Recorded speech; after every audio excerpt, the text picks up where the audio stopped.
Rex Harrison stars in another intriguing adventure from The Private Files. Don't. It's a little too fast. All right. Rex Harrison stars in another intriguing adventure from The Private Files of Rex Saunders.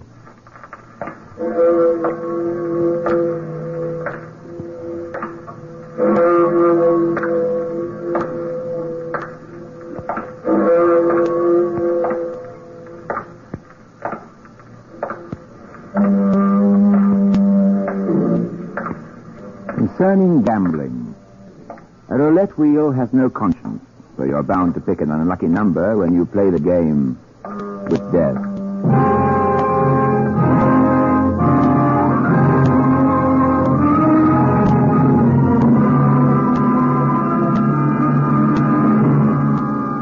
The National Broadcasting Company brings you Rex Harrison, brilliant star of stage and screen, in the newest and most exciting detective adventures taken from The Private Files of Rex Saunders.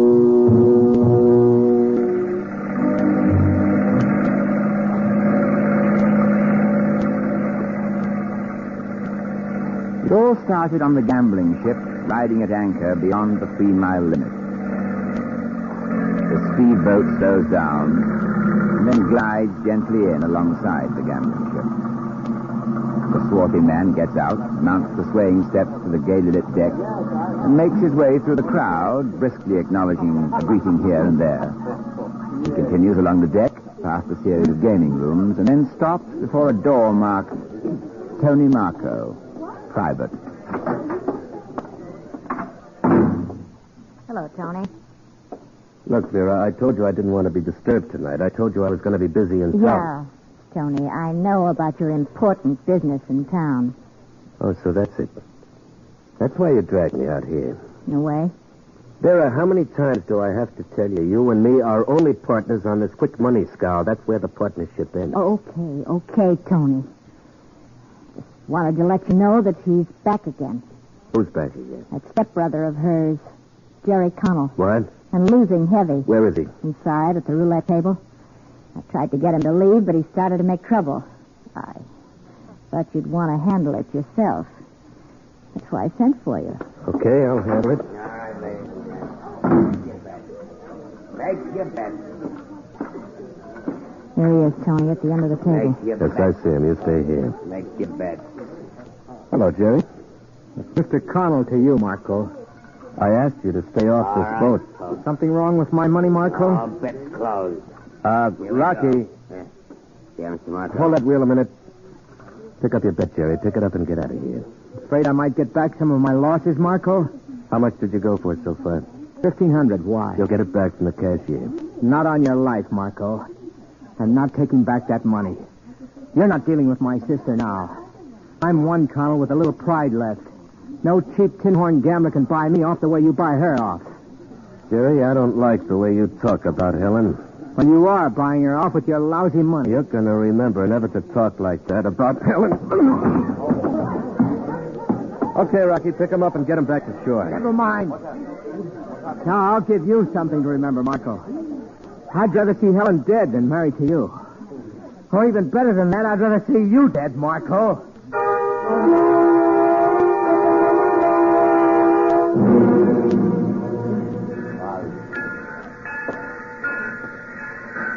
I checked our baggage through Chicago, Rex. All right, Alec, let's get aboard. Steve, darling.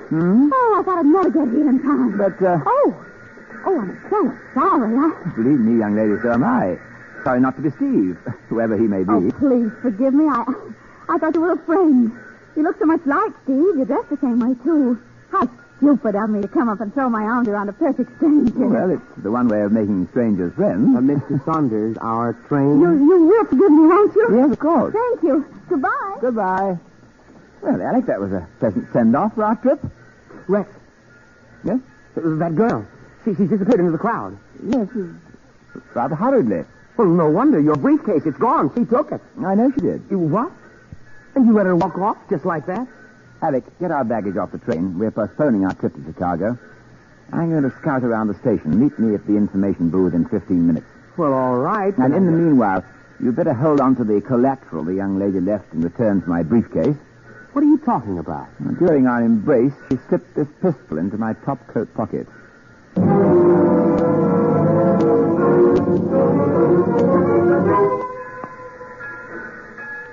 Did you find her? No. I've been waiting here at the information booth for 10 minutes. What took you so long? Well, I don't know how to explain it to you. At first, I thought it was just lost. But now I think I know how it happened. I'm sure of it. What happened? What are you... I was getting our baggage off the train, and a man bumped into me. It was done purposely. Alec, what the deuce are you talking about? That pistol you gave me to hold, it's missing.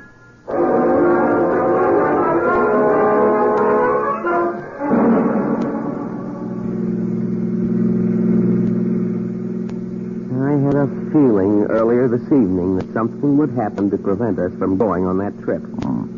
These things always happen to us. Well, it's only a temporary delay till we find out what this pistol hide-and-seek business is going. It's only a temporary delay until we find out what this pistol hide-and-seek game's about. First, I'm particularly interested in locating a mysterious young lady. Well, what I don't understand is why she should steal your briefcase. There was nothing of value in it. Well, apparently there was, Alec. But what? Turn at the next corner. I thought we were taking our baggage home. We are, eventually. Right now, there's a car behind us, that black sedan. What's so unusual about that? It's been following us ever since we left the railroad station garage. Oh, that's just a coincidence. We'll soon find out. All right, turn now. You were right. It's still behind us. We are being followed. Wonder why? Well, we'll soon find that out, too. At the next corner, put out your hand to signal for a right turn, and then quickly swerve left to a short stop. I get it. Block the street. That's it. You better hold tight. There might be a minor collision. Now, we're coming to the corner. Get set. I'm ready. Here we go. Let's go. All right. You can come out of that car. Well. What? It's that girl.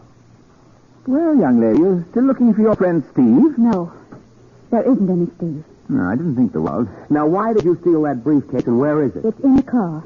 I was going to return it to Mr. Saunders. Well, Alex, she knows who I am. That puts another one up on her. I can explain everything, Mr. Saunders. I took that briefcase to stop you from going to Chicago. I had to do something to stop you from leaving town. Why? Well, I want your help. I called your apartment this afternoon. I was told that you were leaving for Chicago tonight. My name is Helen Connell. Connell? Well, Alex? That's right. Miss Connell did call. I told her you weren't taking any cases. Mr. Saunders, I need your help desperately. So you tried a desperate trick. Well, wouldn't you, to save a man's life? Who's the man? My stepbrother, Jerry. I've got to find him before he's murdered. And just why is Jerry's life in danger? I don't know. He wouldn't tell me anything. He just left the house after what happened last night. I haven't been able to find him anywhere. You mentioned last night. What happened last night? Well, as he was coming into the house, someone shot at him. Luckily, the bullet only grazed his arm. Well, then, we might find out what it's all about if we can track down the gun that fired the bullet. Oh, I found it. Where? In the bushes outside our house. That was the gun I slipped into your pocket back at the railroad station.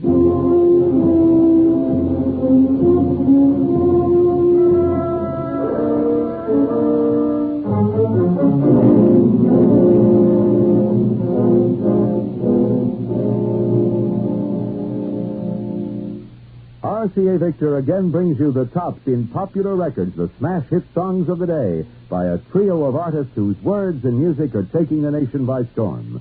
3 stars, 3 songs. Dennis Day and his sensational new release, Mr. and Mississippi.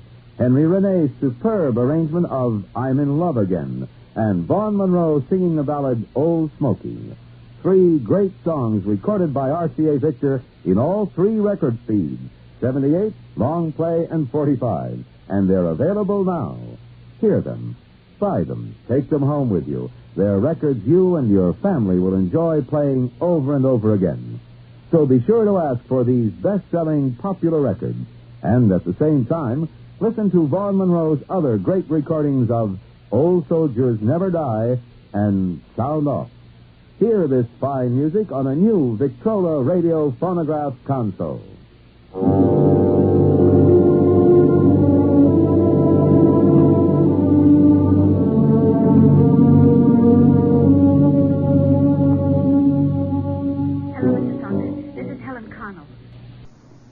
Sorry, Miss Connell. Nothing to report yet. No trace of your brother so far. Yes, but I know where Jerry is. What? He just called me a moment ago. He's all right? I don't know. He cut the conversation short. He said he was being watched. Someone was outside the building. Did he say where he was calling from? Yes, he did. He's in a rooming house down at the waterfront. 622 Grant Street. 622 Grant Street. Second floor in the rear. I told him that I was sending you down. All right, Miss Connell. We'll have Jerry home in an hour.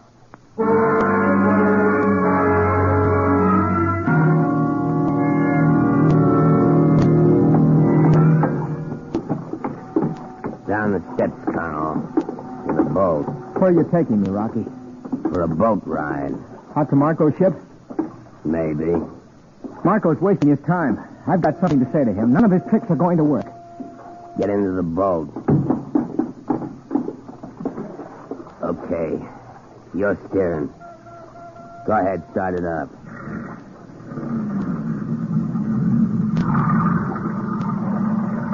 Connell, maybe you're in for a little surprise. What do you mean? You're in my hands, and I got a little trick that I think is going to work. Yeah, I think it's going to work good. All right, shove off.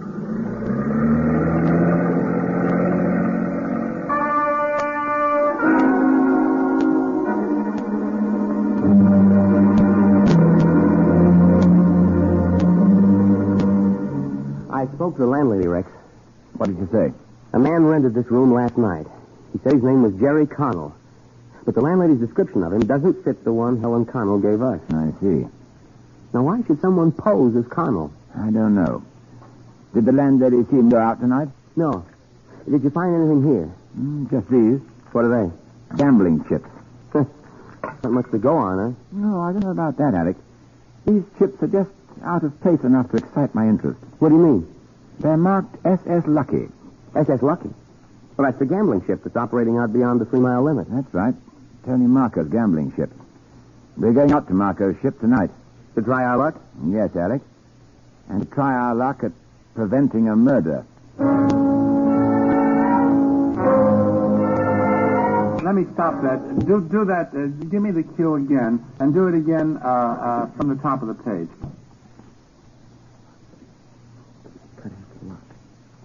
Do it from the top of the page, please. SS Lucky. Quiet. Where? Top of 12. SS Lucky? Well, that's the gambling ship that's operating out beyond the 3-mile limit. That's right. Tony Marco's gambling ship. We're going out to Marco's ship tonight. To try our luck? Yes, Alec, to try our luck at preventing a murder.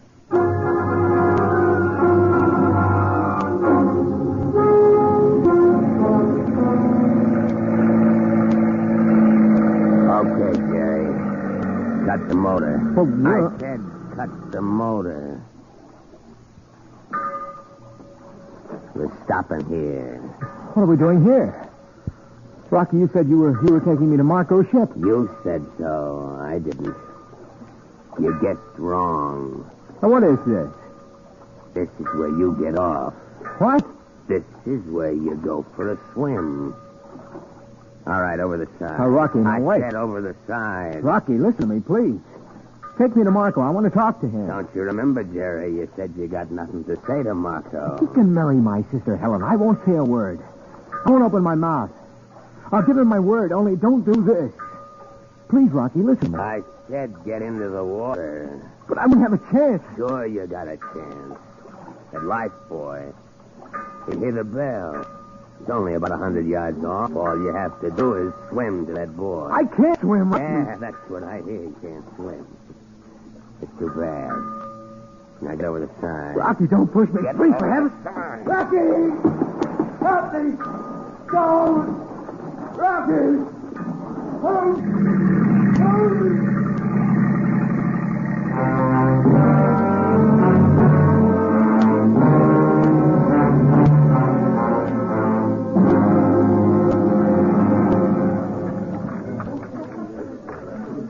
Hello, Saunders. Hello, Marco. I heard you were aboard. I had an idea that bit of news would travel to you fast. What's the visit for? Oh, just looking around. You expect me to believe that? No. I really came out, Marco, to return some stray property of yours. Oh, like what? These gambling chips. You cash them in at the window. Oh, I wasn't thinking of these chips in the terms of surrender value. Well, that's all they're good for, Saunders. Just money. No, I don't know, Marco. These particular chips have an extra value. I found them in a rooming house in Grant Street. Oh, sometimes the customers keep them as souvenirs. I see. Well, the particular customer I'm thinking of was Jerry Connell. There's been an attempt made on his life. Maybe others. What are you telling me for it? Well, somebody aboard this evening indicated that you and Connell had rather bitter words the other night. Oh, that. That didn't amount to anything. The kid's hot-headed, that's all. I also understand that you and Jerry's stepsister, Helen, are friendly. Okay, Saunders, what are you driving at? Jerry would do anything in his power to break up the match. And from what I understand, you'd do anything in your power to keep it from being broken. That's right, I would. Well, Marco, that's another reason why I dropped around. Just to tell you that it would put you in a difficult position. I'll start it again. Well, Marco, that's another reason why I dropped around. Just to tell you that it would put you in a difficult position if anything should happen to Jerry Connell. So you understand, in a way, it's now up to you to see that nothing does happen to Jerry.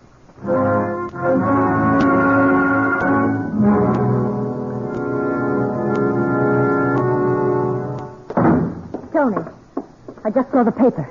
That Connell kid's body was washed up on the waterfront this morning. Yeah, Vera, I know. I told you that dame would get you into a jam. Huh? What are you talking about? That Connell kid's murder. Paper said it was a drowning. But you know it was murder, Tony. What do you mean I know it was a murder? Where do you get that stuff from? Even if you didn't do it. Even if I didn't do They it. pin it on you anyway. That's why Saunders was out here the other night. They're wise to you, Tony. Shut up. What's wrong with you talking that way? Tony, listen to me. My name is Vera, not some tricky snob from uptown. I'm with you like I've always been with you. If we can get away from here, maybe you can beat this. We can get to South America. We've got this boat. We'll do all right, Tony, you and me. Be just like it used to be. Like it was before that cheap money-grabbing dame pulled you in by the ears. Talking about a lady that way, talking about Helen that way. Me go away with you, why I wouldn't be seen dead with you. Now get out of here. All right, Tony. But you're going to be sorry you didn't listen to me. You're going to be very sorry.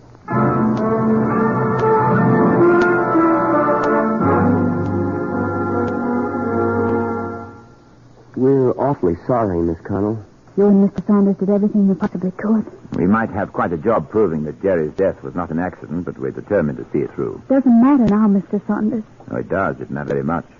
We're going to bring the murderer to justice. And by that, Mr. Saunders means Tony Marco. And whatever henchman of his did the actual killing. Oh, but Tony wouldn't do a thing like that. I know he wouldn't. You better get there, Alex. Oh, thank you. Hello? Oh, yes, he is. Just a moment, please.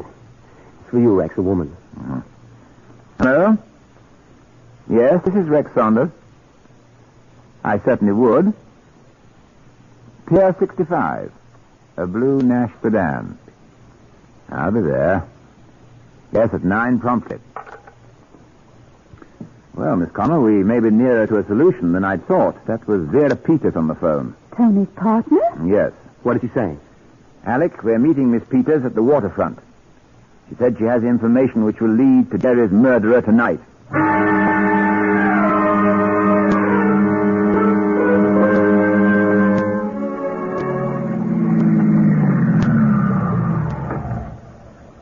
A blue Nash sedan. There it is. Over near the pier light. Let's go. Just 9. We're in time for our appointment. Have you thought that this might be some sort of an ambush? After all, Miss Peters is Marco's partner. I thought just, Alec. You've noticed the auto that's just pulled up behind ours. It's a police car. Oh. We'll be well covered. And remember, I'll do the talking. You just keep your eyes open. Miss Peters, Miss Peters? What's the matter with her? She's been stabbed. Miss Peters is dead. We're too late again. Yes, Alec. It seems as if the murderer made a previous appointment with Miss... Yes, Alec, it seems as if the murderer made a previous appointment with Miss Peters. Wait a minute. What is it? This lip rouge on the windshield. She was trying to write something. I can make out R-O-C. That last letter. And notice the way the line starts to curve down there. That's unmistakable. It's the letter K. R-O-C-K. Rock. That was part of Miss Peters' message to us. Rock? What could it possibly mean? I'm sure Tony Marco can supply me with the answer to that question, and many others he didn't respond to on my last visit to his ship. I'm going up there again tonight, only this time, Alec, I'm coming back with the answers. And Tony Marco.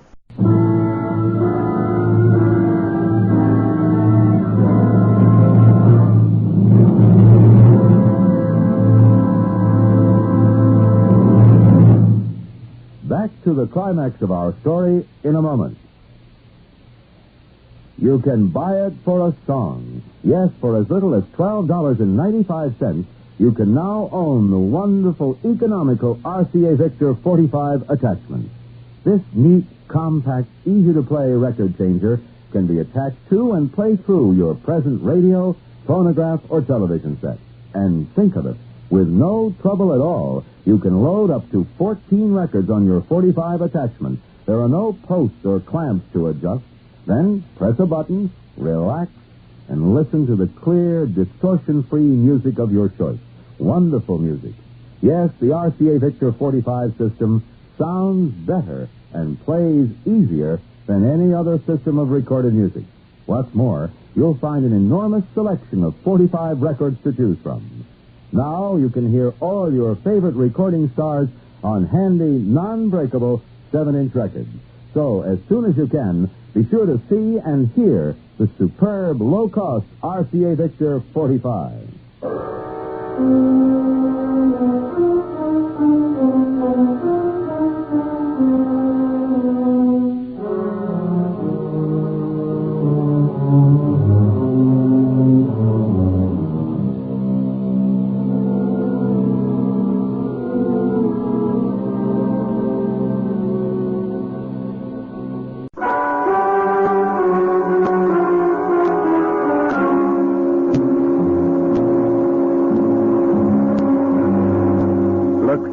You're just wasting your breath with those questions.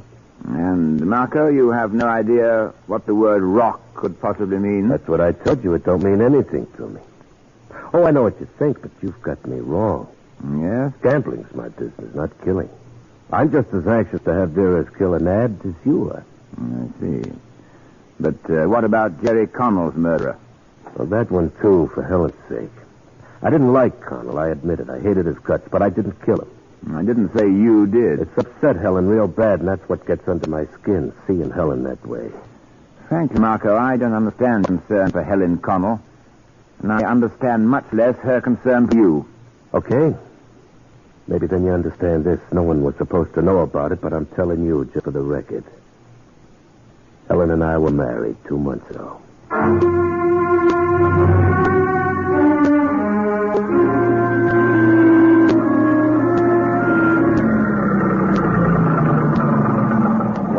Step, folks. Watch your step going up. Oh, Rocky. Yeah, Mr. Marco. Take Mr. Saunders here back to shore right away. Don't wait to load up. Sure, Mr. Marco. Hop in, mister. Thanks.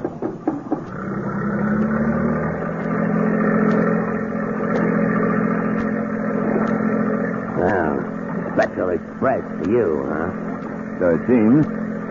I believe I heard the other gentleman call you Rocky. Rocky's my name. It reminds me of something. Yeah? What? Handwriting on an auto windshield. A dying woman's message. Is that so? What does this remind you of? That gun? Yeah. That reminds me strongly of 2 murders. Quite a coincidence we should meet this way. No, it isn't. I was waiting for you, Saunders. This isn't for the right time. And I presume this is it. This is it. Here's where you get off, Saunders.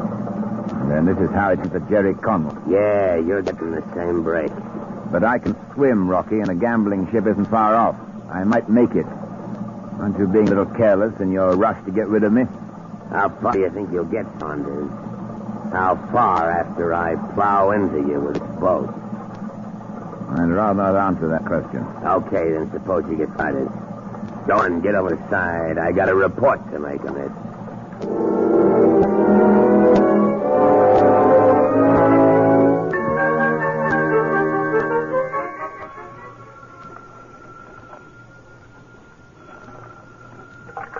Hello?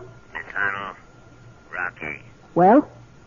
I met up with Saunders tonight. I had him out in the boat, like Jerry. Is he finished? Yeah, it's all finished. Good. Marco will get the blame for that one, too. That will clinch it, Rocky. Miss Colonel, Yes? the deal's closed, right? That's right. So I'm coming up for the payoff. All right, Rocky, come on up. I'll be waiting.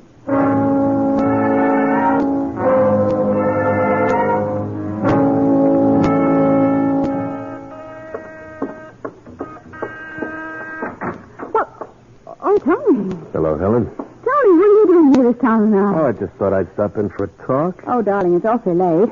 Tomorrow, huh? I'll see you tomorrow. No, Helen, tonight. We're having that talk tonight. Tony, please go, because you can't come in.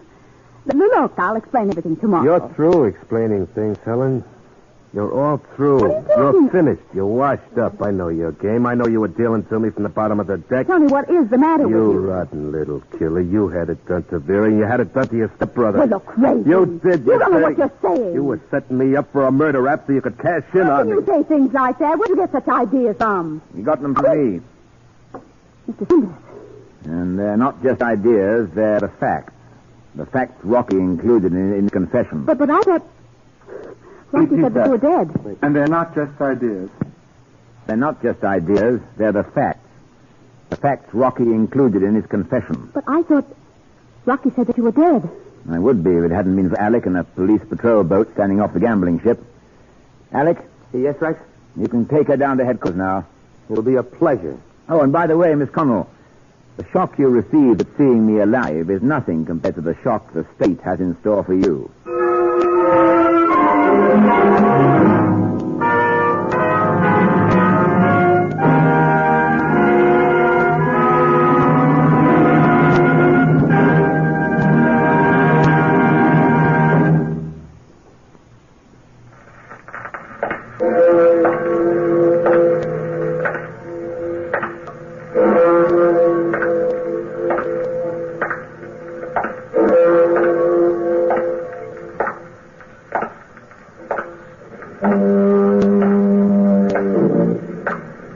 Join us next week at this same time when Rex Harrison, brilliant star of stage and screen, brings you another intriguing adventure taken from The Private Files of Rex Saunders.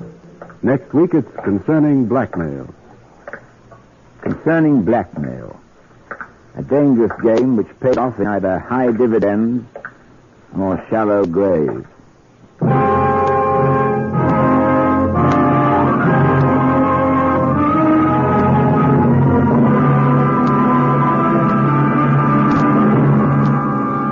The Private Files of Rex Saunders is written by Ed Edmondson. In the cast were Leon Janney as Alec and Alice Frost as Vera. The entire production was under the direction of Hyman Brown. Give me the cue again.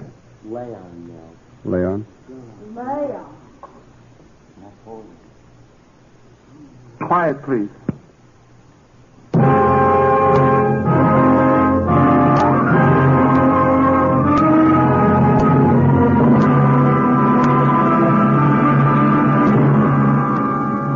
The Private Files of Rex Saunders is written by Ed Adamson. In the cast were Leon Janney as Alec and Alice Frost as Vera. The entire production was under the direction of Hyman Brown.